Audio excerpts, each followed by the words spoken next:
kesempatan sering ngobrol sama Ustaz Dery, cerita-cerita sama beliau tentang bagaimana kita ngelihat dunia ini. Akhirnya muncullah DSAS, Masya Allah. dunia sementara, akhirat selamanya. Begitu dah keluar kalimat dunia sementara, akhirat selamanya, telinga kiri. Begitu keluar kalimat dunia sementara, akhirat selamanya, kita jadi pribadi yang sangat serius gitu. Kita jadi pribadi yang sangat serius. Serius ngapain? Serius GSM. Golek sangu mati. Golek sangu mati ini teman-teman, cari bekal untuk mati, membuat kita lebih senang, bahagia ketika kebaikan-kebaikan kita bernilai amal jariah. Amal saja sudah bagus, tapi ketika amal jariah lebih bagus. Pagi-pagi, siang-siang kalau lirik itu kan yang ya Nabi salam alaika. Itu kalau teman dengar lagunya, itu bisa beli naik mata. Pagi-pagi, siang-siang aku ngajak orang sholat, terus malam-malam merenungi diri, ingat aib, ingat dosa, beli naik mata. Saya dengar lagu itu tuh lama merenung dan nangis. Siang-siang, ya kan? Saya lupa lirik pasnya, tapi mari kita sholat, kan siang-siang tadi. Malamku menangis lagi. Itu nanti antum dengar langsung dari ini. Kita hanya selama ini dengarkan. Jadi dunia sementara, akhirat selamanya itu membuat kita jadi paham gitu. Siang tuh kita harus ngapain, malam kita ngapain. Kita seolah-olah jadi kayak pribadi yang beda gitu. Pagi, siang itu pokoknya nyampaikan berita bahagia, ngasih semangat, bergerak. Tapi begitu malam, qiyamul lail, roboh kita di hadapan Allah, melihat betapa besarnya Allah dan betapa kecilnya kita. Melihat kecil-kecilnya kita, besar-besarnya Allah. Nah, seperti apa kisah lanjutan dari dunia sementara, akhirat selamanya? Kita dengarkan langsung dari guru kita, Ustaz Dery Sulaiman. Allahumma sholli ala Muhammad. Al-waqtu ya. Sini, di sini Ustaz. Aduh, Ustaz. Yang ini untuk headset untuk apa? Untuk yang di Instagram. Oh ya, di Instagram ya, Masya Allah. Karena izin nyatet pakai handphone Ustaz. Baik, bismillahirrahmanirrahim. Assalamualaikum warahmatullahi wabarakatuh. Waalaikumsalam.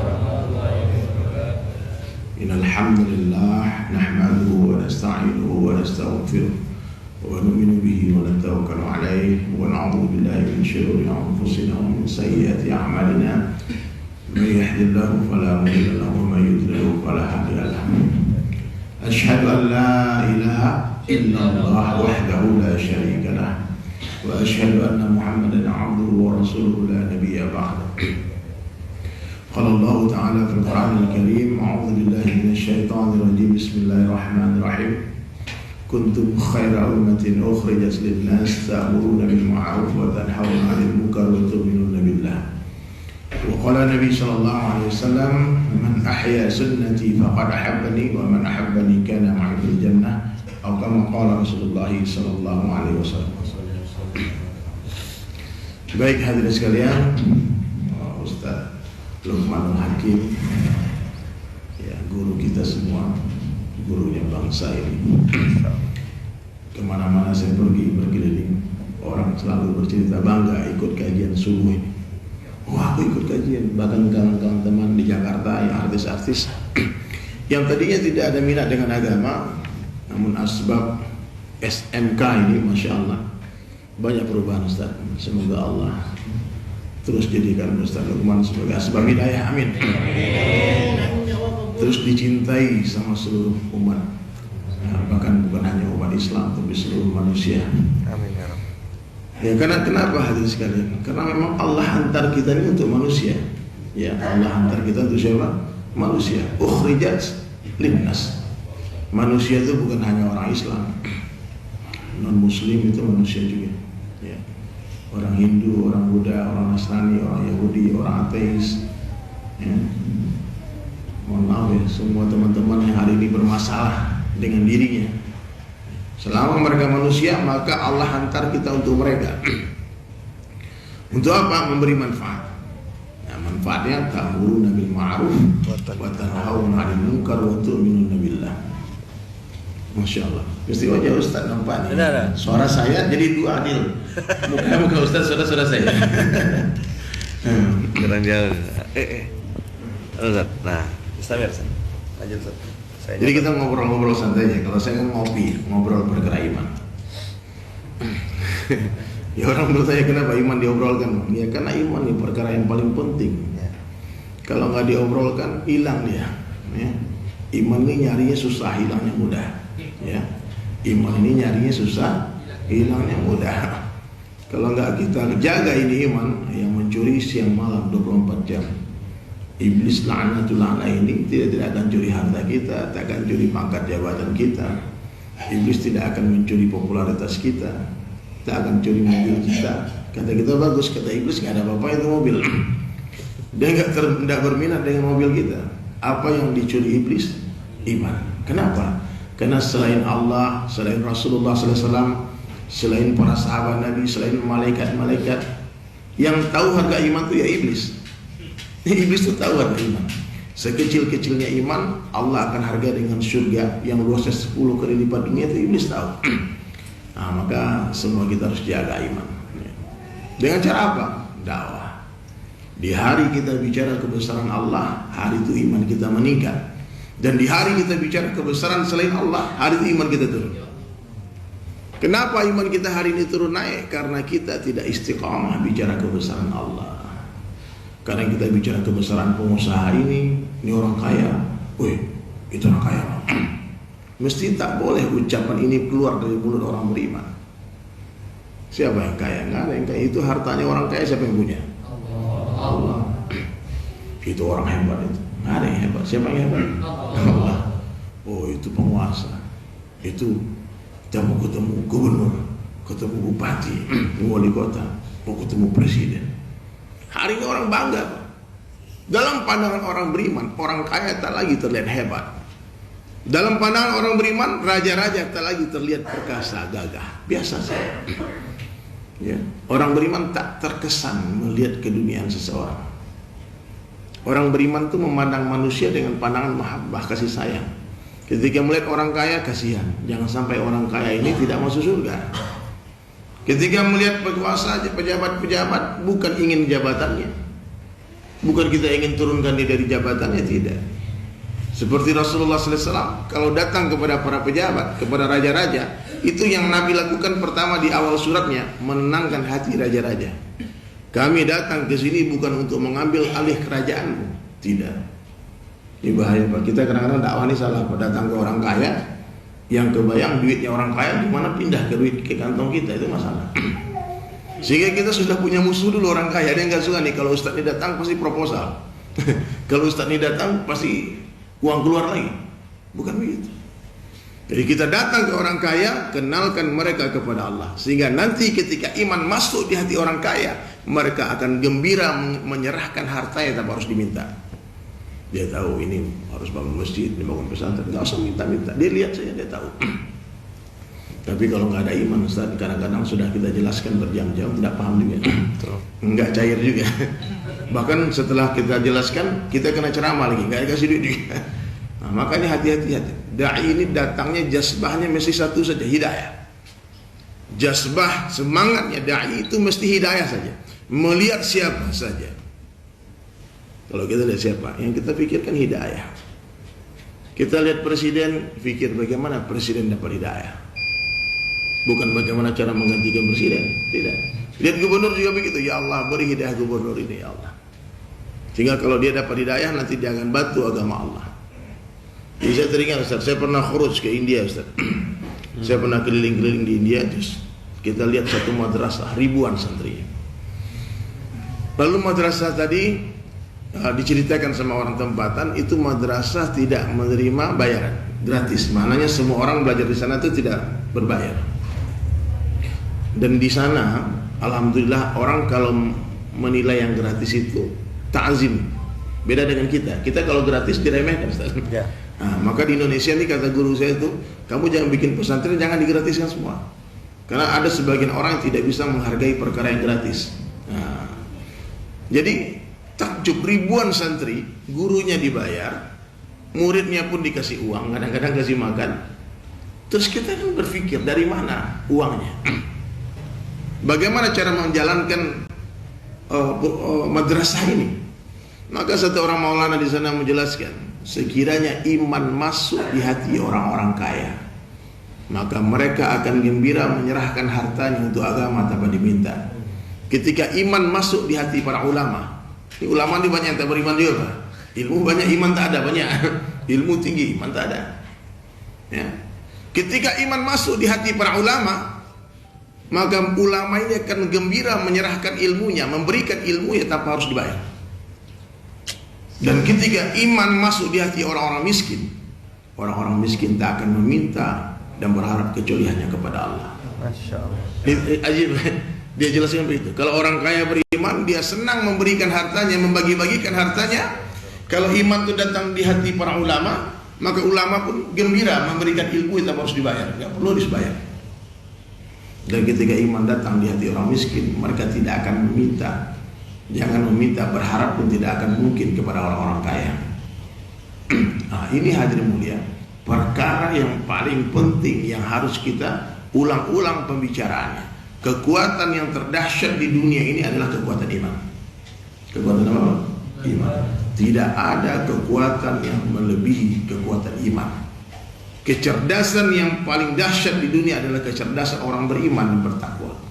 Kecerdasan orang yang beriman melewati kelicikan syaitan.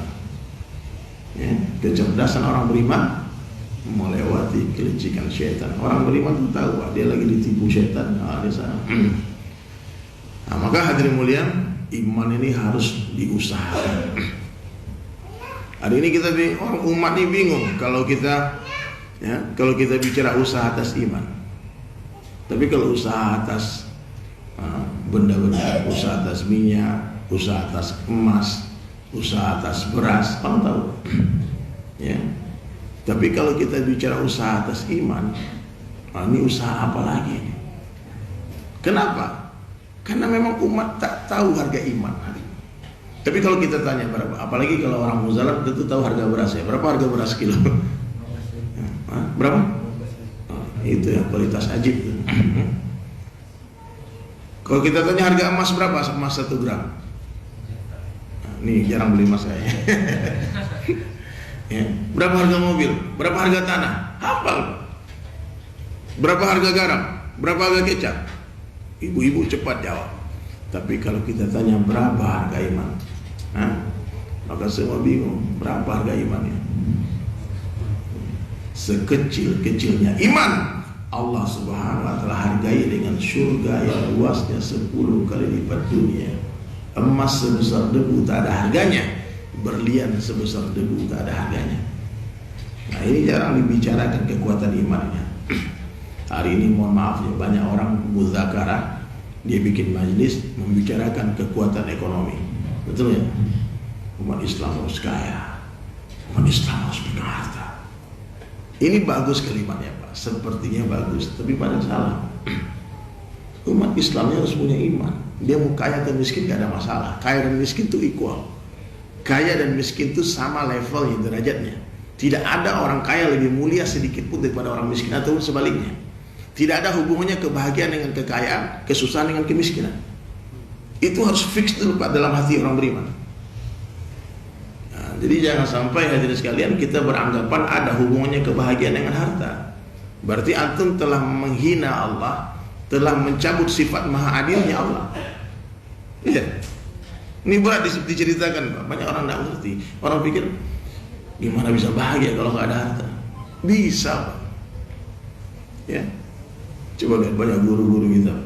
Seberapa kali ketemu orang-orang tersembunyi master, orang-orang yang bahkan tak punya rekening bank, tak punya rekening bank, tak pernah punya uang, benar. Tapi bahagia, anak-anaknya hafal Quran.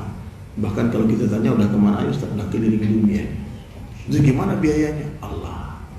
La ilaha illallah. Hari ini kita masih yakin dengan harta, ini masalahnya. Hari ini kita masih yakin dengan kekuasaan. Saya pernah dulu dalam satu majelis ada ustaz ceramah, bagus ceramahnya, berapi-rapi.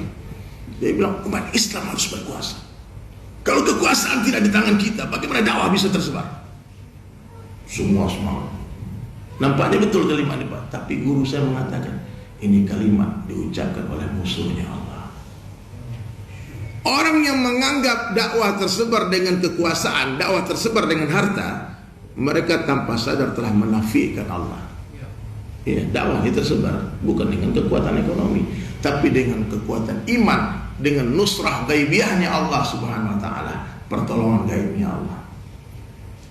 Paham Pak? Kisah sederhana aja. 313 orang ketika perang Badar. Berapa orang? Tak punya duit, bahkan banyak yang tak punya sendal. Sahabat-sahabat tak punya senjata. Nabi ketika ada perintah perang itu datang, Nabi hanya memotong pelepah-pelepah kurma dan diberikan ke sahabat. Berapa orang sahabat minta izin, ya Rasulullah izinkan kami berlari ke Madinah mengambil pedang kami. Kata Nabi, nah sini aja. Rasulullah hanya angkat tangan mendoa, menangis begitu lama sampai Sayyidina Abu Bakar memeluk beliau dari belakang mengatakan, ya Rasulullah, enough, cukup ya Rasulullah, cukup ya Rasulullah. Berjam-jam Nabi tak turunkan tangan berdoa di Badar. Sampai ada satu kalimat masyhur, ya Allah, kalau seandainya kami di sini mati semua, ya, tak akan ada orang menyembahmu sampai hari kiamat. Itu ucapan itu masyhur dari Rasulullah SAW. 313 orang tak punya kekuasaan, tak punya harta, tak punya senjata. Apa yang mereka punya? Hanya iman saja. Mereka hanya punya Allah dan Rasulnya saja. Menghadapi ribuan orang kafir Quraisy dengan persiapan yang sempurna, dengan senjata yang luar biasa. Ada panah, ada tombak, ada semuanya. Ada pasukan berpedang. Tidak main-main Pak. Hartanya Sayyidina Abdurrahman bin Auf di tangan mereka. Hartanya Sayyidina Utsman bin Affan, multi bilioner di Jazirah Arab, mereka rampas semua. Karena ketika hijrah, sahabat-sahabat tinggalkan semuanya. Kata Abdurrahman bin Auf, kau ambil hartaku, izinkan aku pergi, biarkan aku pergi ke Madinah. Kau bagi semuanya. Sampai orang terkaya di Jazirah Arab waktu itu Sayyidina Abdurrahman bin Auf, sampai di Madinah menjadi orang termiskin. Bayangkan, sahabat tak punya apa-apa. Mereka hanya punya Allah dan Rasul. Hari ini kita punya semua, tapi Allah tak ada. Allah berlepas tangan dari umat hari ini. Allah tak bantu kita. Antum tahu nggak umat Islam langgaran hina hari ini? Kita kadang-kadang nggak peduli dengan umat, makanya kita santai-santai saja. Kita pikir keadaan baik-baik saja. Keadaan umat Islam sedang tidak baik-baik saja. Kita di belahan dunia dihinakan di mana-mana. Mohon maaf, umat Islam hari ini di berbagai belahan dunia ada yang dikejar pakai bentuan seperti binatang, dipukulin di tengah keramaian. Ada yang ditangkap, ada yang dipaksa ditarik hijabnya, dicukur jenggotnya, dipenjara. Cobalah lihat bagaimana keadaan umat Islam di Suriah, di Palestina, di Uyghur, di Rohingya, di India, di mana? Di Afrika. Kita mudah saja ngambil hitamkan orang. Oh itu kejahatan mereka, orang kafir, laknatullah alaihi semua. Kita bisa ini salahnya ini Yahudi, salahnya ini, salahnya itu, boleh. Menyalahkan orang lain, anak kecil juga bisa. Ya, yang perlu kita pelajari hari ini bagaimana cara menyalahkan diri kita sendiri. Ya. Pernah gak kita introspeksi diri Pak, ketika Allah hantarkan tsunami, Allah hantarkan likuifaksi, ketika Allah hantarkan gempa bumi, banjir bandang, siapa yang memberikan penghitamkan? Nah, hari ini kesalahan terbesar umat ini tak merasa bersalah. Kita tak merasa bersalah. Selama ini kita jauh dari Allah, sibuk dengan dunia, bangun pagi pikir dunia. Coba lihat berapa orang cuma di masjid. Ya.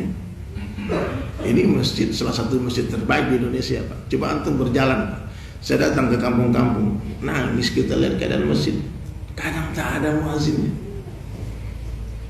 Kalaupun ada kadang cuma berapa orang yang sholat. Mari buat masjid, Imam berapa orang? 2 orang, 3 orang, 4 orang. Saya pernah Ustaz malu, Ustaz datang, saya ajak orang ke satu tempat, saya rahasiakan masjidnya di mana. Kemudian teman saya ini memang suka ngejek-ngejek gitu, suka bercanda. Sampai di satu masjid dia bilang, "Bang, banyak ahli zikir sini." Dari mana antum tahu? Ini banyak tasbih berserakan, tai kambing di mana-mana. Iya. Ada masjid kita jumpai ketika kita berkeliling khuruj fisabilillah, itu di mimbarnya sudah mengeram ayam telur. Berarti sudah berapa pekan tidak ada Jumatan di sana. Nah, maka sekarang saatnya kita semua ya, dari sinilah Muzalan ini insya Allah akan ada perbaikan umat. Ya, Allah akan jadikan ini asbab hidayah.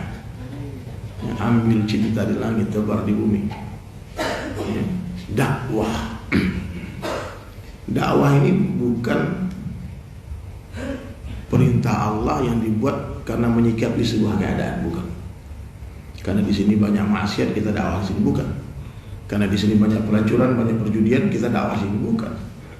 Dakwah ini perintah Allah yang harus dibuat kapan saja, di mana saja. Dakwah ini harus dibuat meskipun di satu kampung itu seluruh kampungnya hafiz 30 juz, 100%. Seluruh wanitanya menutup aurat dengan sempurna. Laki-lakinya sholat berjamaah 5 waktu, berjamaah 100%. Itu bayangkan bagaimana indahnya kampung itu. Dakwah tetap harus dibuat. Kenapa? Karena Allah, dakwah adalah perintah Allah. Dakwah itu perintah Allah. Dakwah itu bukan untuk memperbaiki orang. Dakwah itu untuk memperbaiki diri orang yang berdakwah.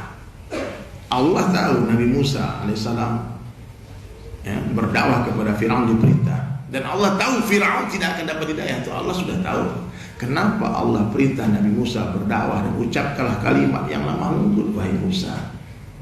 Ini dakwah nih Pak. Ini ada dakwah ini sebetulnya dalam Al-Quran itu ada satu kalimat waliyatalatah, itu kelembutan. Dakwah ini nggak boleh teriak-teriak. Dakwah ini nggak boleh marah-marah. Dakwah ini mesti dengan mahabbah, dengan kasih sayang. Seorang dai melihat pelaku maksiat mesti seperti seorang ibu yang melihat anaknya yang berhamburan lumpur. Tuh, kita punya anak kecil main lumpur. Kira-kira itu anak kita habisin, kita gebukin apa kita mandiin? Nah, kita rangkul, bukan kita pukul.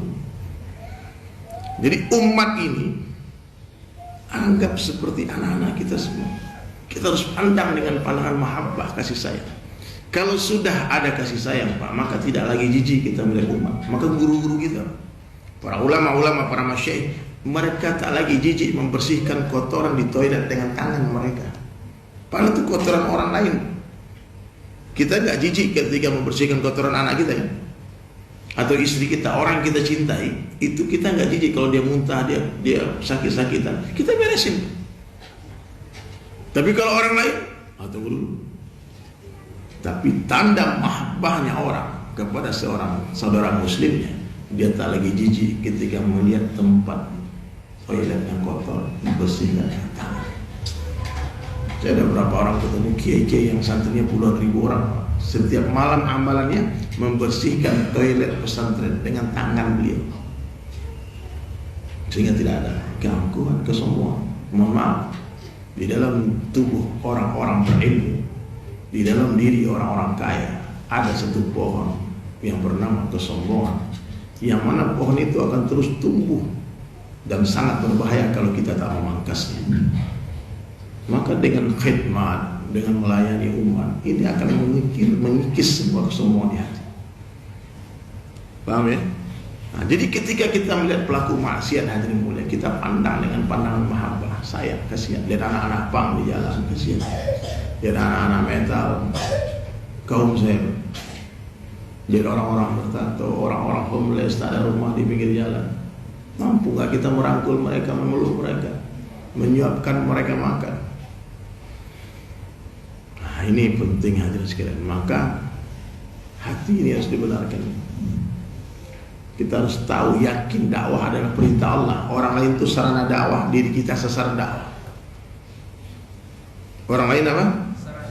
Sarana dakwah, diri kita sasaran dakwah. Jangan salah niat. Ketika satu orang salah niat dalam berdakwah, ketika satu orang berniat memperbaiki orang lain, maka akan terhenti perbaikan di dalam dirinya. Coba antum catat kelima ini, penting ini. Ketika kita salah niat dalam berdakwah, kita niat memperbaiki orang lain, maka akan terhenti perbaikan di diri kita. Maksudnya bagaimana? Kalau orang baik nanti kita sombong, ini kan gara-gara gua nih. Dalam hati gua nggak ngomong nih. Ini kalau aku nggak ajak dia masih mabok dia. Ini aku nih yang ngasih dia hidayah. Oh, bahaya lagi kok. Aku yang ngasih hidayah. Atau sebaliknya, kita ajak dia tak mau, besok tak mau. Kita berdakwah bertahun-tahun tak satu orang pun ikut. Akhirnya kita akan berhenti berdakwah, putus asa. Nah, katakan aku memang tak layak berdakwah. Aku tak bisa. Padahal tidak ada nabi yang tak punya pengikut. Tak ada janji Allah akan beri hidayah orang yang didakwahi. Janji Allah itu akan memberi hidayah orang yang berdakwah. Walladzina jahadu fina lanahdiyannahum subulana. Siapa yang bermujahadah fina, siapa yang bersungguh-sungguh di jalanku. Sungguh-sungguh di mana? Di jalan Allah. Banyak orang di jalan Allah tapi tak sungguh-sungguh. Banyak orang sungguh-sungguh tapi tak di jalan Allah. Banyak orang main-main enggak mau mujahadah. Tahu mujahadah? Mujahadah itu mengganti kesenangan nafsu dengan kesenangan Allah. Ya. Berapa banyak dai-dai yang mampu jam 2, jam 3 bangun untuk qiyamul lail. Karena itu mujahadah Pak, enak-enak tidur. Ya. Berapa orang yang mampu hadirin bulan meninggalkan kesenangan nafsunya untuk pergi berjalan ke pedalaman-pedalaman, ke pulau-pulau terpencil. Mohon maaf Pak ya, ini ada YouTube, ini ada Instagram. Ini bukan dakwah Pak, mohon maaf. Ini hasil dari dakwah. Ya. Ini buah ini. Yang perlu kita kenalkan kepada umat ini bukan buah, tapi bagaimana cara menanam supaya muncul efek madrasah, pesantren, orang bercadar, orang bernikab, orang bersorban. Ini bukan dakwah, ini hasil dari dakwah. Dakwah itu bagaimana? Ya apa yang dibuat Rasulullah dan sahabat itu dakwah. Ini agak berat. Kadang-kadang Ustaz Lukman saya sampaikan ini kadang-kadang kepada mubalik Ustaz-Ustaz kondang. Dia agak kadang-kadang tersinggung dengan ucapan saya ini. Karena saya dari ucapan ini seakan-akan mereka tak berdakwah. Bukan begitu maksudnya. Ini juga bagian dari dakwah, bagian. Ya. Tapi dakwah yang sesungguhnya mesti ikut cara Rasulullah. Salat kalau nggak ikut cara Nabi bukan salat namanya. Dakwah kalau nggak ikut cara Nabi bukan dakwah. Gimana macam menjelaskan? Terus kita ceramah-ceramah nggak dakwah? Dakwah juga. Ya. Sampai saya Allah beri kefahaman, Ustaz. Ada kalanya kita berdakwah itu tak pakai sosial media. Jadi nanti kalau satu hari Ustaz nggak bisa WhatsApp saya, nggak ada lagi live di Instagram, nggak ada lagi live di YouTube.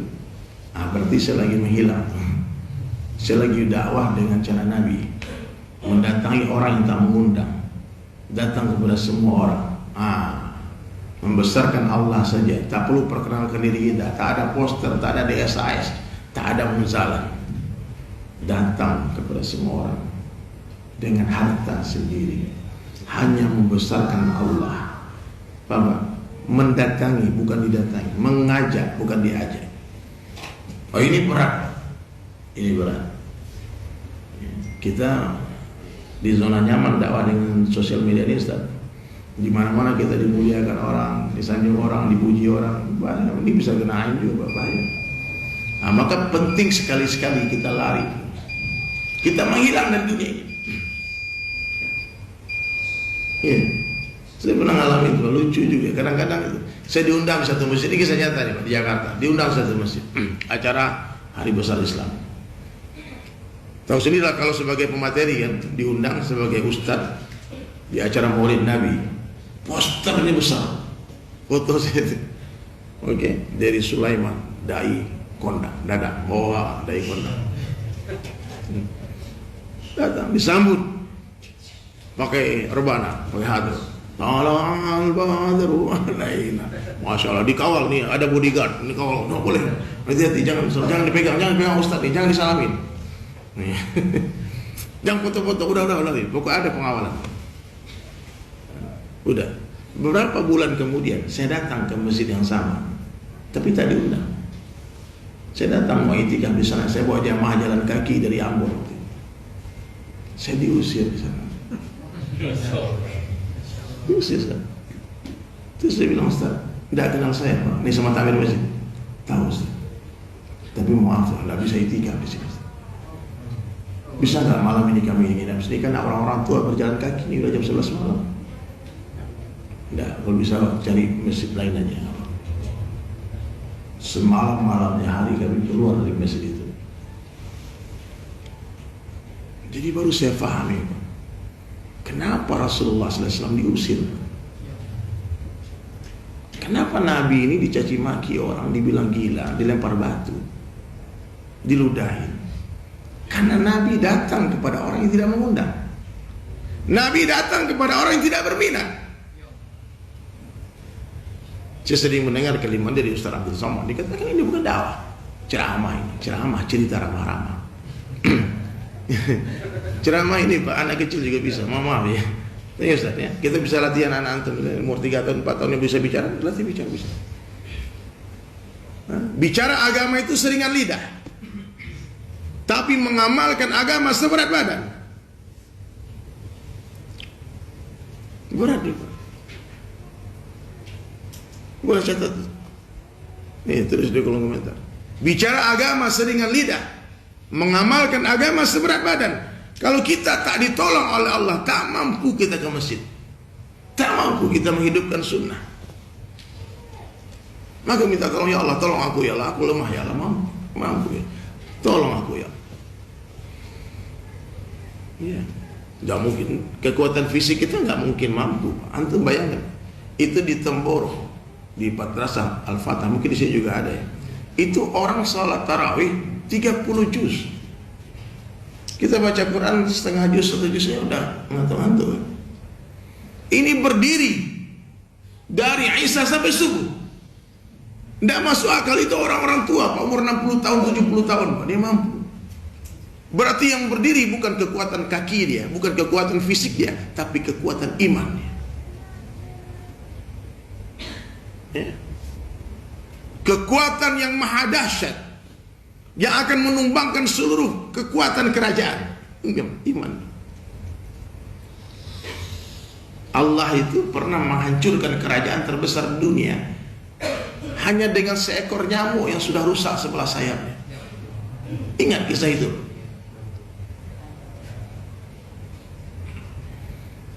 Allah pernah menghancurkan Fir'aun, tak gunakan tentara, digunakan air laut, dibenamkan di Laut Merah.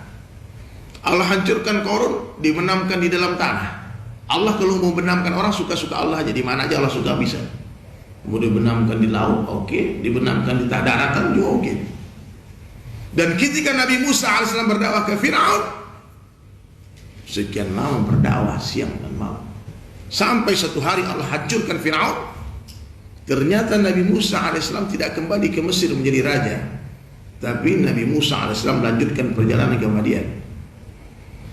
Berarti Nabi Musa berdakwah bukan untuk mengambil alih kerajaan Fir'aun. Tidak ada sedikit pun keinginan di hati Nabi Musa untuk duduk sebagai raja.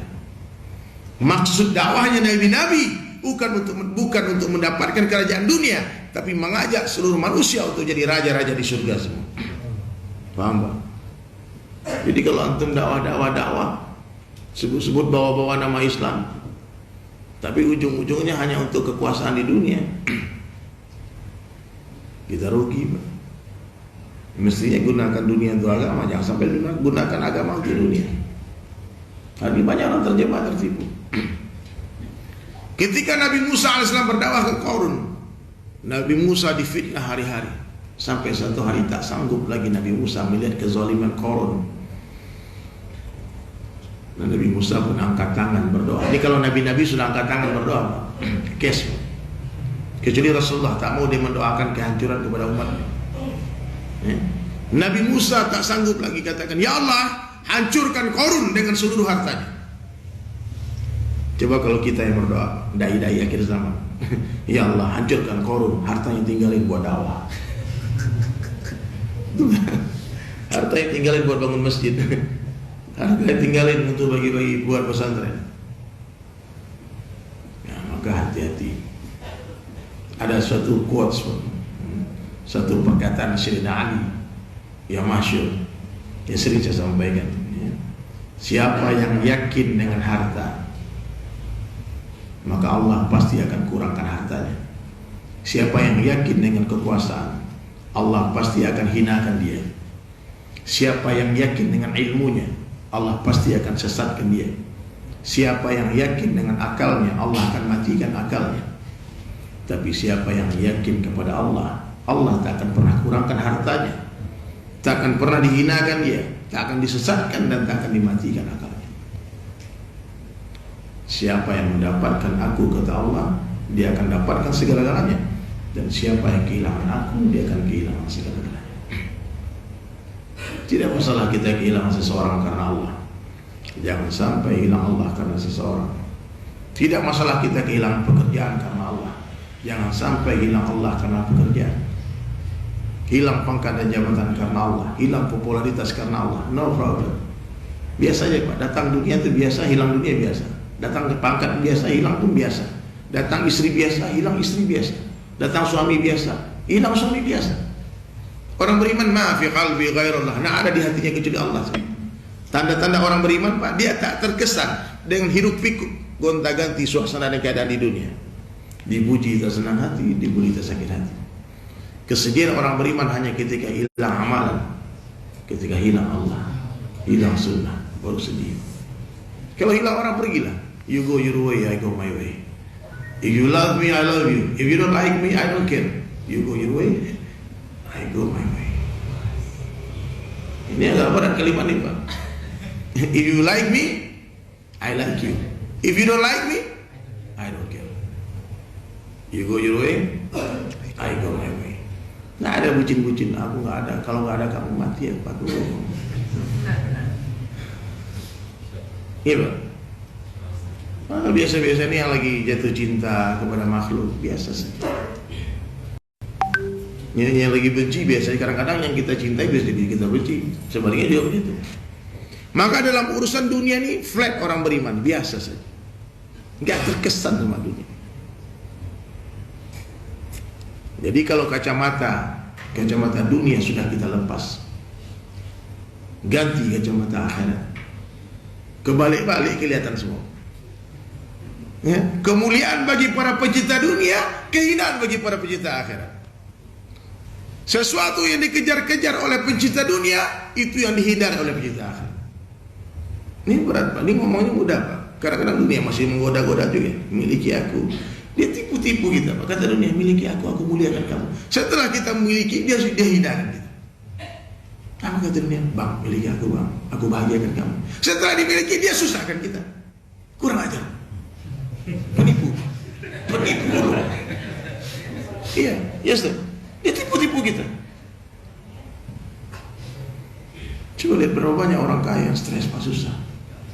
Berapa banyak pejabat yang bisa tidur. Berapa banyak artis yang tembak kepalanya bunuh diri. Dia sudah dapatkan segala-galanya, tapi tak bahagia. Dunia ini bisa hanya dapatkan kesenangan, tapi bukan ketenangan. Ketenangan hanya dengan mengingat Allah saja. Ya, ketenangan dengan mengingat Allah. Mengingat makhluk itu penyakit. Obatnya mengingat Allah. Maka sekarang saatnya kita bersihkan hati kita dari dunia. Tak mungkin orang beriman mencintai dunia. Tak mungkin dua cinta bersatu di dalam satu hati. Tak mungkin. Ya Ustaz? Tak mungkin. Aku cinta sama Allah, tapi cinta juga sama makhluk. Ya, orang kalau mencintai Allah, dia akan mencintai segala sesuatu itu hanya karena Allah saja. Tapi kalau orang mencintai makhluk, mencintai dunia, dia tak akan pernah bisa mencintai Allah. Orang yang mencintai anak istrinya tak akan pernah mampu mencintai Allah. Tapi orang yang mencintai Allah, dia akan mencintai anak istrinya karena Allah. Ketika Allah hilang cintanya. Meskipun anak kandung ya Pak. Ya. Nabi Nuh alaihissalam itu masya sayang kepada Nabi, kepada anaknya Kan'an. Tapi akhirnya Allah tegur dia. Ya. Allah tegur. Biasa saja. Dia bukan anak, hakikatnya bukan anak. Mencintai makhluk itu Pak, hati-hati. Nabi Yakub alaihissalam punya anak 12 orang. Berapa? Satu orang gantengnya offside Pak, kelewatan. Ganteng banget. Siapa namanya? Yusuf alaihissalam. Sehingga sedikit-sedikit anak ayah Yusuf, gitu terus Nabi Yakub. 11 orang saudara laki ini semua cemburu. Ini ayah pilih kasih, dikit-dikit Yusuf, dikit-dikit Yusuf. Nah, apa-apa Yusuf. Bahkan tanpa sadar Nabi Yakub alaihissalam seringkali ketika bermunajat kepada Allah yang kebayang Yusuf. Allah cemburu ternyata. Tahu apa? Allah kalau udah cemburu Pak, dipisahkan 40 tahun. Artinya itu kalau mencintai makhluk terlalu berlebihan, nanti ujung-ujungnya dipisah. Kalau Allah sayang, tapi kalau Allah nggak sayang, Allah biarin kau bahagia sampai mati dengan dia. Iya. Sampai buta mata Nabi Yakub tak menyadari kekhilafan beliau. Nangis. Apa dosaku ya Allah? Kenapa? Tak sadar. Kenapa Nabi Ibrahim disuruh menyembelih leher anaknya? Hanya untuk membuktikan aku tak ada cinta kepada siapapun kecuali kepada Allah. Ya. Maka misi hidup kita yang sebentar di dunia ini 60-70 tahun, sebetulnya apa misi kita? Membuktikan kepada Allah, ya Allah, aku mencintaimu melebihi segala-galanya. Bisa nggak Pak? Sanggup nggak kita mengucapkan itu kepada Allah? Ya Allah, aku mencintaimu dan Rasulmu melebihi cintaku kepada anak istriku, melebihi cintaku kepada bapakku, melebihi cintaku kepada karib kerabatku, melebihi cintaku kepada harta yang kuusahakan, perniagaan yang aku khawatirkan kerugiannya, tempat tinggal yang aku sukai. Aku lebih suka, lebih cinta kepada Engkau ya Allah. Aku sanggup meninggalkan mereka semua karena Allah. Nah, makanya perlu khuruj Pak. Ya, kiai-kiai berat meninggalkan jamaah. Ya, kita maklumi Pak, orang pedagangnya berat meninggalkan tokonya. Masa meninggalkan pesantren mudah? Susah. Nah, jadi hati-hati, ini berat ya. Dan ini tidak bisa dilakukan. Pelajaran bab ini tak bisa dilakukan kecuali dengan meninggalkan segala-galanya karena Allah. Saya sangat mencintai handphone saya karena saya bekerja di sini, mencari nafkah di sini. Saya jualan lukisan di sini. Ya, saya bikin konten di sini. Nah, ini bahaya nih. Kadang bangun pagi bukan ingat siapa-siapa, handphone dulu kejar. Kalau ada istri samping, handphone dulu pegang, bukan istri. Handphone ini bahaya Pak. Ngeri nih handphone ini Pak. Sanggup gak kita berpisah dengan handphone? Hah? Antum coba matikan handphone 3 hari deh. Bila latihan, matiin handphone, gak usah keluar. Antum di rumah aja, gak apa-apa. Matikan handphone 3 hari. Sanggup gak? Belajar mati sebelum mati. Belajar meninggalkan dunia sebelum meninggal dunia. Nah, jadi berapa? Ini hati ini nggak usah dikotorin Pak, dibiarkan aja kotor. Ini rumah nih, masjid nih, nggak usah dimasukin sampah. Coba biarin seminggu Pak, kotor nih masjid. Ya. Nah, maka kandang ayam yang di dalamnya ada musangnya, ayam tak mungkin mau masuk ke dalamnya. Ya. Bagaimana supaya ayam bisa masuk ke kandangnya? Bersihkan kandangnya. Bersihkan kandangnya. Kalau udah bersih itu kandang, baru ayam masuk sendiri. Ya. Di dalam sumur yang ada bangkai tikusnya, kita ingin air sumur ini bersih, tak ada lagi najis. Lalu kita pesan 100 tangki air isi ulang, masukkan ke sumur. Di dalam ada bangkai tikus. Ini air suci apa najis tetap? Memang Ustaz, najis. Jadi bagaimana supaya sumur tadi bersih, suci? Kuras. Keluarkan bangkai tikus, baru ganti dengan air batu. Maka keluarkan makhluk dari hati. Keluarkan handphone dari hati. Ntar lagi kan hari raya Idul Adha hari, Pak. Mampu nggak antum menyembelih handphone antum, Pak? Gitu ya. Dulu Nabi Ibrahim anaknya disembelih, Pak. Banyak orang tak berani, tak beli kambing, Pak. Alasannya apa? Nggak ada duit. Tapi handphonenya iPhone 13, 20 juta harga, 22 juta harga. Siap insyaallah ya? Insyaallah. Ini ngomong gampang, Pak, tapi ngamalannya berat nih, Pak. Ya, berat. Saya kadang-kadang gitu cewek berat. Saya pernah Ustaz 4 bulan matiin handphone Ustaz. Insyaallah. 4 bulan. Tahun lalu saya keluar 40 hari. 40 hari matikan handphone. Hari ke-10 saya telepon istri saya. Saya telepon istri saya. Bukannya senang, istri curiga, Ustaz. Dia bilang, ini kalau telepon saya berarti bisa telepon orang lain. Oh, jangan-jangan. Kita niatnya mau I miss you Pak, kena omel, Pak. Saya jadi curiga nih katanya. Jangan-jangan bukan hanya saya yang ditelepon. Kok jadi berujang gini masalahnya kita. Niatnya masih I miss you, I love you ini, tapi nggak ada. Jadi istri pun harus begitu. Karena suatu hari nanti kita pasti akan berpisah dengan kematian. Biar nanti ibu-ibu nggak gila pas suaminya mati. Suruh pergi dulu latihan jadi janda.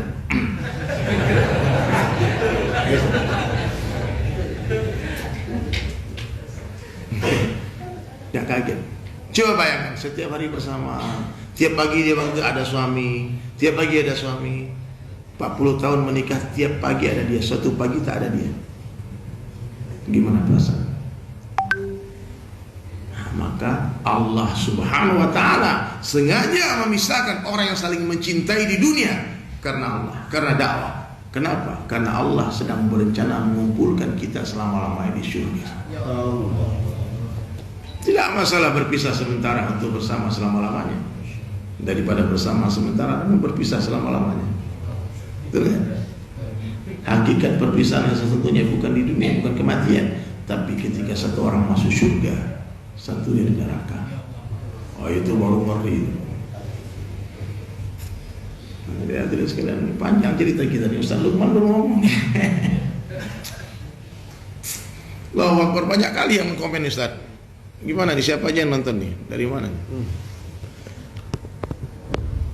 Ya Allah, makanya saya komen tak pernah dibaca Ustaz. Banyak kali. Iya.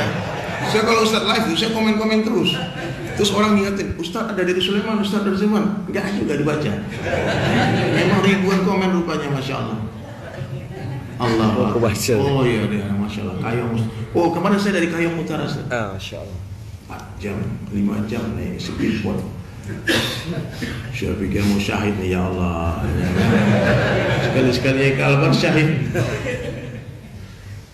Iya. Tapi itulah perjalanan dakwah. Semakin susah kita dalam berdakwah, semakin indah ceritanya di akhir nanti. Susah payahnya seseorang dalam mendakwahkan agama akan menjadi cerita indah nanti di surga. Bukan hanya di surga. Kita kalau menceritakan Ustaz, coba kita sering dengar, saya sering ikut SMK. Kalau Ustaz sudah cerita masalah-masalah dia, beliau lagi susah dulu, lagi miskin dulu, lagi gak punya, kita nikmat mendengarkan ini.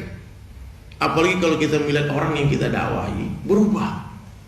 Seperti seorang petani yang menanam pohon, tiba-tiba pohonnya tumbuh besar dan berbuah. Iya. Kita tanam di sini, kita tinggalkan. Suatu hari 10 tahun lagi kita datang. Ternyata pohon yang kita tanam dulu telah tumbuh besar, berbuah. Itulah kegembiraan seorang dai ketika melihat umat yang dapat hidayah. Iya, Pak. Maka jangan pernah meremehkan satu biji mangga. Karena di balik satu biji mangga, di sana tersimpan berjuta-juta mangga. Paham? Nanti surprise-nya di akhirat. Kaget, ya Allah, kenapa ada 1000 masjid dibangun? Ya Allah, kenapa ada 1000 kali pahala haji?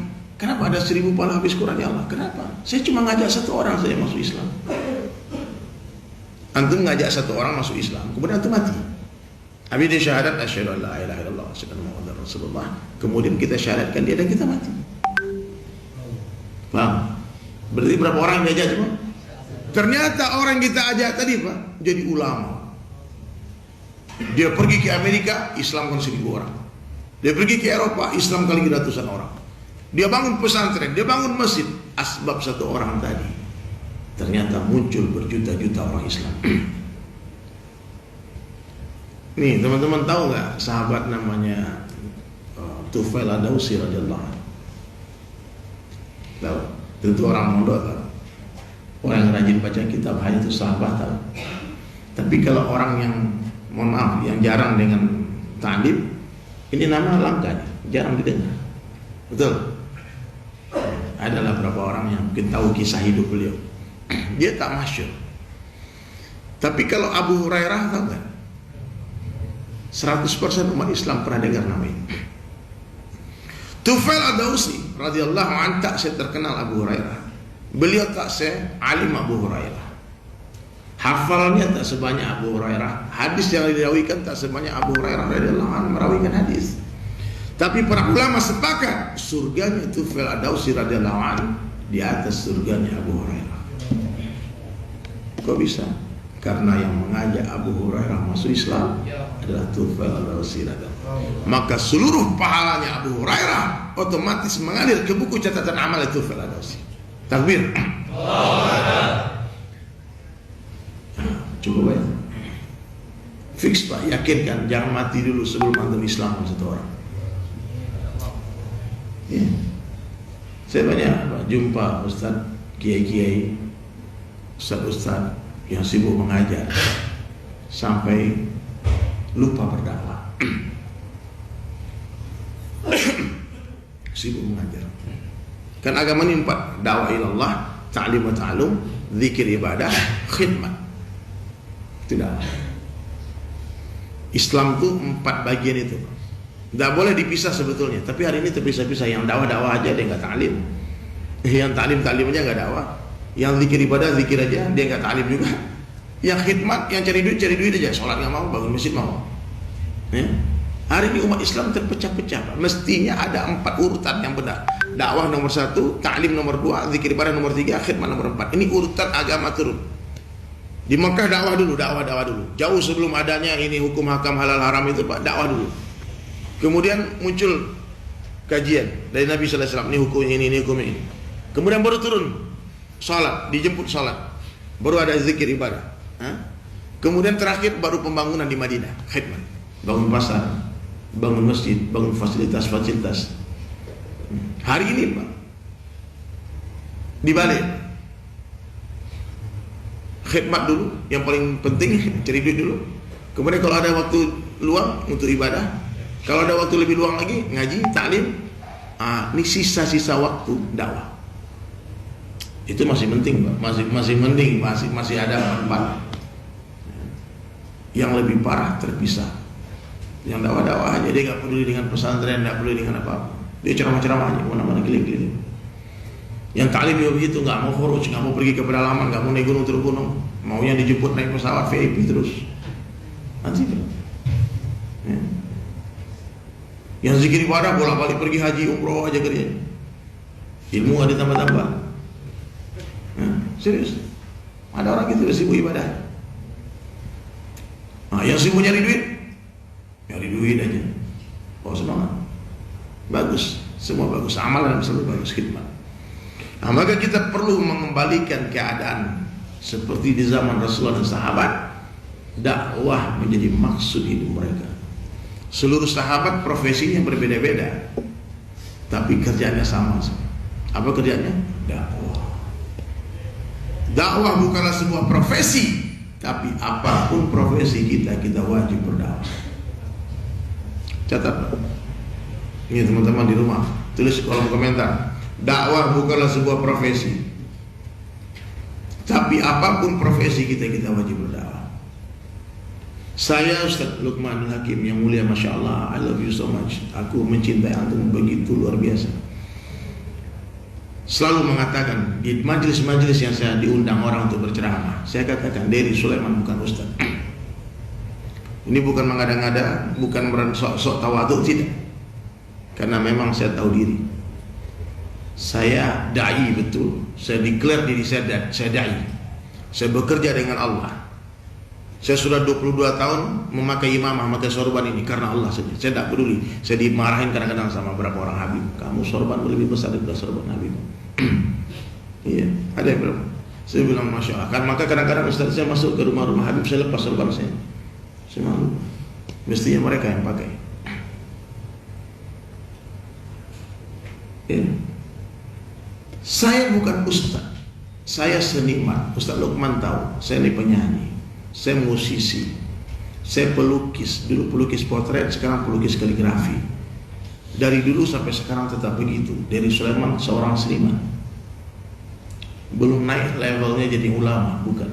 Meskipun bodyguard ulama mengawal saya anggap pengawalan antum sebagai doa saja untuk saya. Mudah-mudahan suatu hari saya jadi ulama seperti Ustaz Lukman, Ustaz Abdul Somad, Ustaz Adi Hidayat, Ustaz-Ustaz yang lain, Masya Allah. Tapi yakinkan saya pencinta ulama.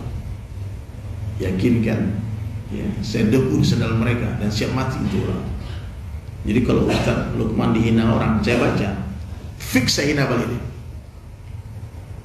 Kalau saya dihina orang, Pak, dari apa ini? Ini kan orang-orang ustad nih. Nah, saya biasa aja. Serius, saya dicaci maki orang gara-gara pakaian saya dihina. Bahkan orang-orang nggak terima. Ini orang belajar agama di mana, mondok di mana. Selalu pertanyaan begitu. Itulah persoalannya, Pak. Itulah ilmu yang tak banyak. Tapi kalau urusan keyakinan mengajak orang kepada Allah, ayo. Kau tuju rumah orang, datangi dia. Saya akan ajak dia kepadamu. Jadi dai ini, Pak, tugasnya seperti supir Grab. Ya. Terus supir Grab. Ada supir Grab nangis. Kenapa nangis dia, Ustaz? Ibunya sakit. Kenapa kau nangis? Itulah aku menyesal. Ibuku tuh dari dulu pengen aku jadi dokter. Aku nih bodoh, nggak mau belajar, nggak mau kuliah. Akhirnya aku jadi supir Grab. Terus masalahmu apa? Ibuku sekarang sakit. Aku kan nggak bisa ngobati dia. Kata temannya, kau kan supir Grab. Terus kau gendong ibumu, naikin ke mobilmu, terus bawa ke rumah sakit. Sampai di rumah sakit jangan kau yang suntik, biar dokter yang suntik. Ustaz itulah dokternya. Ya, dari Sulaiman supir Grabnya. Serius, Pak. Orang tanya juga, banyak pertanyaan, kenapa kamu pakai sorban? Mestinya kalau bukan ustaz jangan menipu umat. Tertipu orang, tak bisa orang bedakan mana yang ulama, mana yang bukan. Malah yang ulama nggak kayak ulama, yang bukan kayak ulama. Itulah persoalannya. Saya ini kebetulan tinggal di Bali. Guru saya mengatakan, kalau kamu di tempat mayoritas Islam biasa aja nggak apa-apa, karena memang semua Islam. Tapi kalau kau pergi ke negara-negara kafir, pergi ke Amerika, ke Eropa, ke Australia, ke Jepang, kemana-mana yang tidak ada orang Islam, tunjukkan keislaman. Saya kalau tak menampakkan identitas keislaman di Bali, habis ya. Mohon maaf nih. Saya pernah dulu sebelum pakai sorban, saya pertama-tama mulai belajar, tertarik dengan Islam, dengan agama. Saya pakai baju koko biasa, seperti baju muslim yang biasa. Ini bukan salah ya, saya tidak menyalahkan pakaian abang-abang. Lalu saya jaga diri, saya jaga diri. Datang bule, Pak. Datang bule teman-teman lama saya, cewek. Dia kata, hai there. Dia jabat tangan, peluk cipika-cipiki, Pak. Astagfirullah, kita udah hijrah. Saya bilang, no. What's wrong with you? It's okay. Karena budaya mereka. Saya bilang sama dia, nggak bisa. Gimana mau jelaskan keindahan kepada orang buta? Nggak bisa. Akhirnya suatu hari saya putuskan untuk memakai imamah. Panjang ceritanya. Saya pakai sorban, saya pakai jubah. Datang lagi bule tadi, Pak. Ups. Dia nggak jadi cipika-cipiki. Padahal kita udah tunggu, Pak. Nggak cipika-cipiki lagi. Iya, serius, Pak. Nggak mau lagi dia cipika-cipiki. I see you a Muslim now, eh? Muslim don't touch woman. Perempuan tak sentuh, tak Muslim tak sentuh perempuan. Makanya kebiasaan di kampung-kampung masih salam-salaman bukan mahram tuh nggak usah. Ya, nggak usah, kecuali antum sama guru, antum udah tua, nenek-nenek salam ya kan. Nggak apa-apa, itu masih bisa dimaklumi lah. Tapi ya mungkin juga nenek, ibu guru SD kita ketemu kita kan, dia salam kita terus kita. Dia bilang, durhaka malin kundang kau katanya kan. Kacau lagi kita kan. Paham, Pak? Jadi ini pakaian ini pagar diri saya, Pak. Tak ada urusan dengan soal semua. Saya tahu diri, iman saya lemah. Kalau nggak begini, Pak, Allah, setiap detik pengen maksiat, kacau, Pak. Otak ini kalau disambung ke LCD, malu kita. Iya. Nggak tahu otak antum lebih parah, nggak tahu ya. Tapi yang jelas, saya rasa kalau orang baca pikiran kita ngeri. Kita bukan nabi, hati kita tak pernah dicuci oleh Allah. Hati kita kotor. Setiap saat pengen maksiat. Beda Nabi Yusuf, Pak. Digoda wanita cantik bangsawan. Dikatakan aku takut sama Allah. Ini kira-kira antum gitu, wanita cantik, wangi, kaya raya, bangsawan, goda antum. Gimana? Kadang bukan siapa-siapa digoda. Mohon maaf, banyak orang goda pembantunya di rumah, Pak. Ditolak lagi, Pak. Jadi goda ditolak lagi. Ngaca Pak. Bahaya. Stop. Iya, ditolak lagi. Itulah keadaan umat hari ini. Coba kalau pakai ini, Pak, setidaknya berkuranglah maksiat itu. Masih ada sikit-sikit karena kita bukan malaikat, ya. Nah, nampak ya, aduh, kacau. Tapi istighfar, kita nggak bisa lepas dari maksiat kita sekarang. Betul nggak, Ustaz? Kita lihat TV, orang joget-joget sana. Kita upload YouTube, sebelum kajian Ustaz Lukman ada iklan. Cek sih. Gitu, diapain? Nah, kita nggak bisa kontrol iklan siapa yang masuk aja dia. Iya. Maka bagaimana solusinya? Banyak istighfar. Imam Ghazali rahmatullahi mengatakan, satu maksiat yang kau buat, satu titik hitam di hatimu. 1000 maksiat kita buat, gelap sudah hati. Tapi kalau kau istighfar, hilang titik hitam. Makanya banyak-banyaklah istighfar dan bertaubat. Kalau kita istighfar dan bertaubat, bukan hanya ampunan Allah yang kita dapatkan, tapi juga kecintaan Allah. Hati-hati, Pak. Para preman-preman, pendosa-pendosa, jangan dihina. Jangan pernah menghina pelaku maksiat. Karena kalau suatu malam dia tertunduk menangis menetes air matanya, seketika dia menjadi kekasih Allah. Innallaha yuhibbu mutawwabin. Sesungguhnya Allah mencintai orang-orang bertaubat, wa yuhibbu mutatahhirin. Dan mencintai orang-orang yang mensucikan diri. Maaf, bukan orang suci, tapi orang yang mensucikan dirinya. Paham, Pak? Jadi sesama pendosa jangan saling menghina. Kita ini kan sama-sama pendosa, Pak. Cuma beda-beda dosanya. Jangan hanya gara-gara dosa kita berbeda, lalu kita merasa lebih baik dari orang lain. Apa kamu gak keren dosamu? Terus dosamu gimana dong? Yang keren itu gimana? Ibu-ibu yang sudah pakai hijab syar'i, pakai niqab, pakai cadar, lalu kau lihat ada orang tak berhijab. Kalian lihat ada perempuan yang tak berhijab, teman kita tak berhijab. Tidak berhijab itu satu dosa orang yang Allah nampakkan di mata kita. Tapi ingat berapa banyak dosa kita ditutupi oleh Allah. Ya. Jangan pernah menghina pelaku. Allah benci dengan maksiat, bukan pelaku maksiat. Allah benci dengan dosa, bukan pendosa.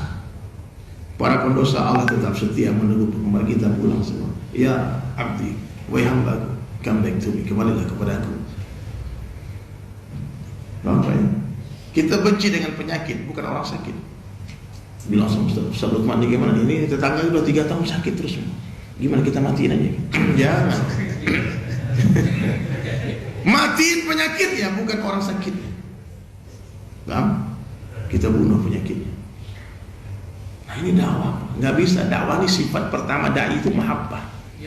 Sayang kepada umat. Ustaz Ebit Liu kan selalu katakan Allah sayang. Allah sayang kita, Allah sayang abang, Allah sayang kakak. Terus dipeluk, nangis orang, suapin makan, dapat hidayah. Pernah tuh suapin itu di jalan anak-anak pang itu. Anak pang itu banyak kebaikan mereka. Saya kalau ketemu anak pang, insya Allah ikut ngaji, insya Allah dia ikut keluar 3 hari, khurus dan sebagainya. Gimana caranya? Nah ini ilmu trik kita sebelum kita serahkan ke Ustaz Lukman. Ini syarat dai ini yang sering kita sampaikan Ustaz ya. Bol bitahu, lisan yang manis, dil naramu, hati yang lapang, dimak tandahu, kepala yang dingin, itu bahasa Urdu. Tiga sifatnya harus ada pada diri dai. Yang pertama, lisan yang manis. Yang kedua, hati yang lapang. Yang ketiga, kepala yang dingin. Kalau tiga sifat ini ada pada diri kita, kemanapun kita berjalan di seluruh dunia, insya Allah seluruh mata akan mencintai kita. Jadi kalau ketemu orang, yakinkan kalimat pertama kita mencuri hatinya. Saya tercuri hati saya gara-gara orang bilang saya calon raja di surga. Saya tahu dia main-main aja, tapi saya senang. Ada calon raja di surga, kayak gini tampil kita mental gini, calon raja di surga. Tapi bagus juga Ustaz ini. Kalau ada orang yang ketemu saya dan dibilang, Bang Lidi agak langsingan sedikit, itu kalimat menyenangkan hati saya. Saya doakan. Saya tahu dia berdusta, tapi nggak apa-apa. Ya nggak apa-apa. Yang jelas dia sudah ikhtiar untuk menyenangkan hati saya. Kita tahu berat kita naik, Pak. Kurus Pak. Untung juga semangat. Saya semangat. Tapi Ustaz, kalau ada orang ketemu Pak, Bang Lidi ini agak naik badan nampaknya. Itu saya langsung ilfil sama dia. Orang ini menjengkel. Dia ngomong naik darahku. Paham ya? Jadi kalau ketemu orang, yang pertama yakinkan kalimat kita mengesankan hati mereka.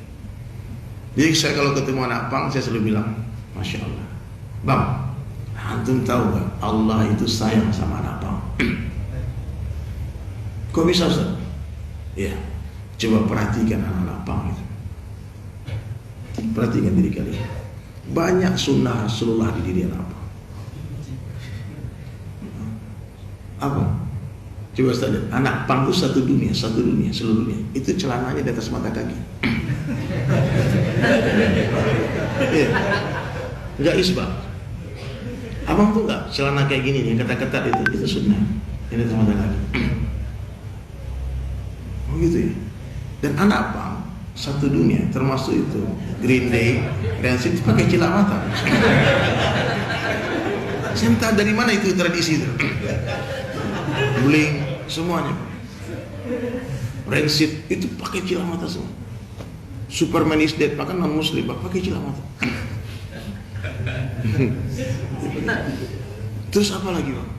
Anak pang ini zuhud, tak cinta dunia. Allah suka. Iya.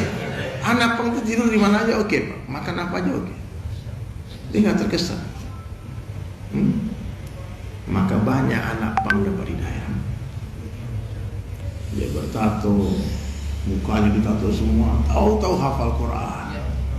Saya pernah dicerita Ustaz, ketemu orang tahun 2009, ketemu satu orang di markas Kebun Jeruk di Jakarta, ada Masjid Jami Kebun Jeruk, markas tabligh.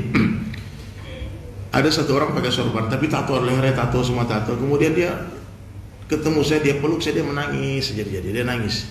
Dia bilang, Bang Dery ingat saya. Siapa ya? 2005, 17 tahun lalu, Bang Dery pernah khuruj keluar 40 hari di Manado. Iya ingat. Terus ingat gak ada anak-anak yang nongkrong pinggir jalan? Anak-anak apa? Yang lagi, maaf, dia pegang khamar, mabuk sambil gitar-gitaran. Iya, itu saya Ustaz. Sudah pakai sorban. Jadi setelah Ustaz pergi dari kampung kami, saya ikut juga iktikaf di masjid 3 hari. Setelah itu Allah beri saya hidayah, saya lanjut 40 hari 4 bulan, dan pulang dari 4 bulan khuruj, saya mondok di Temuruk. Saya mondok di Al-Fatah Temuruk selama 3 tahun. Saya sekarang sudah hafal 30 juz. Saya nangis sepuluh dia, Masya Allah. Jadi waktu datangi mereka itu Pak, saya bilang Assalamualaikum. Dia bilang Waalaikumsalam. Dia dulu kan orang nggak tahu siapa saya. Saya dulu mantan gitaris Peter Ayer, tapi kan saya sembunyikan identitas itu. Ya dari Bali saya nggak pakai HP, saya nggak lupa tutup close semua case. Saya bakar semua foto-foto mental saya. Akhirnya selalu hilang dokumentasi kebanyakan. Iya, karena untuk bercerita kadang-kadang kan cuma ada beberapa foto yang tertinggal. Yang ekstrimnya saya hilang. Jadi saya datang, Assalamualaikum. Terus menapang tuh bilang, "Woi, Waalaikumsalam, Pak Haji, nyanyi dulu dong." Kan, saya beringat. Terus sampai kita, mau nyanyi apa? Dia bilang, Ayo Bang, Roma boleh, Roma, Haji Roma. Dipikir saya dangdut, Pak. Kan penampilan memang begini kan. Terus saya bilang, saya ini metal lagunya Bang. Suka lagu apa? Dia sebutlah beberapa judul band lagu dari Metallica, dari Sepultura, semuanya band-band metal. Dan saya nyanyikan. System of a Down itu lagi 2005 lagi naik-naik. Terus saya nyanyikan lagunya. Wah, keren nih Ustaz nih, keren nih, Masya Allah, gaul nih Ustaz ya. Ya sudah, ayo ke masjid. Ayo, ikut semua. Antum pikir dia ke masjid mau salat? Enggak, mau belajar gitar. Dia nggak salat, satu pun nggak salat. Mereka duduk di pinggir di belakang masjid, belajar gitar. Habis itu, habis sholat saya datang nyanyi. Mana kunci Ustaz? Mana kunci lagi? Jadi kita jangan meremehkan. Proses itu jangan diremehkan. Ya, bunga itu tak akan mekar sebelum waktunya. Kalau dipaksa mekar mati dia. Tugas dai itu seperti petani bunga itu yang hanya menyirami bunga setiap hari. Ya, harus sabar tuh. Antum nggak sabar, antum tarik itu ke lubang mati. Tugas dai itu seperti seekor induk ayam yang mengerami telurnya. Itu induk ayam kalau nggak sabar Pak, dia patuk itu telur, pecah Pak, nggak jadi apa-apa. Ataupun kita nggak sabar, kita pecahin itu telur Pak, jadi telur dadar. Tapi kalau induk ayam dengan sabar, diangat-angatin telurnya kurang lebih 21 hari, menetas dari dalam, pecahnya dari dalam bukan dari luar. Jadi tugas kita tuh hanya menghangat-hangatkan hati umat ini supaya ada tolak, ada keinginan di hati mereka untuk berubah. Orang kalau tidak ingin naik Pak, kita nggak bisa tarik dia, kita nggak bisa dorong dia. Orang nggak pengen naik. Siapa yang bisa kita tarik ke atas, yang kita dorong dari bawah? Hanya orang yang ada keinginan untuk naik. Siapa yang akan Allah beri hidayah? Hanya orang yang ingin di hati untuk dapat hidayah. Kalau tak ingin dapat hidayah, Allah tak bagi. Allah tak peduli Pak, mau anak Nabi, kamu mau istri Nabi, mau bapak Nabi, mau paman Nabi, Allah tak bagi hidayah. Tapi kalau di hati orang itu ada keinginan, Allah tak lihat meskipun dia seorang preman, seorang pembunuh, seorang pelacur, seorang pezina, seorang pemabuk, penjudi. Kalau di hatinya ada keinginan untuk dapat hidayah, satu langkah dia menuju Allah, Allah berlari menghampiri dia. Ya, ada orang di Madinah, di Makkah dulu berteriak-teriak bawa pedang. Aina Muhammad, mana Muhammad? Dia asal pedang, mau bunuh Nabi. Bayangkan, ada preman Makkah yang mau bunuh Nabi, dan sekarang orang itu terbaring di sisinya Rasulullah di Madinah. Sayyidina Umar bin Khattab Al-Faruq radhiyallahu anhu, Nabi katakan, kalau ada Nabi setelah aku, Umarlah nabinya. Maka preman-preman di sini Pak, antum target semua. Jadi Ustaz, kalau kita lagi keluar, yang pertama kita datangi rumah ulama, cium tangan bolak-balik, bagi hadiah ke ulama. Itu arahnya. Yang kedua, datangi preman yang paling sangar di kampung itu, ajak dia. Kalau preman tadi dapat hidayah, ulama akan simpati dengan kita. Ulama tidak boleh diajak, nggak boleh ditashkil untuk pergi dakwah, karena ulama punya cara sendiri untuk dakwah, punya istiadat masing-masing, metode dakwah masing-masing. Ustaz Luqman dengan metode beliau, boleh beliau buat dan boleh kita tiru. Ya, kita hanya ikut-ikut aja.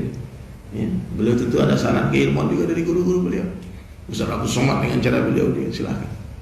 Ya. Nah, kalau mau ikut dengan ulama yang lain silakan. Yang jelas Ahlussunnah wal Jamaah jelas dia, tak aneh-aneh. Ya. Insyaallah ya.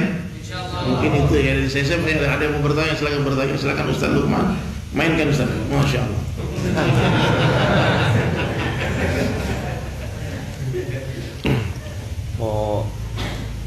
Mau nanya kunci deh. Ya Allah.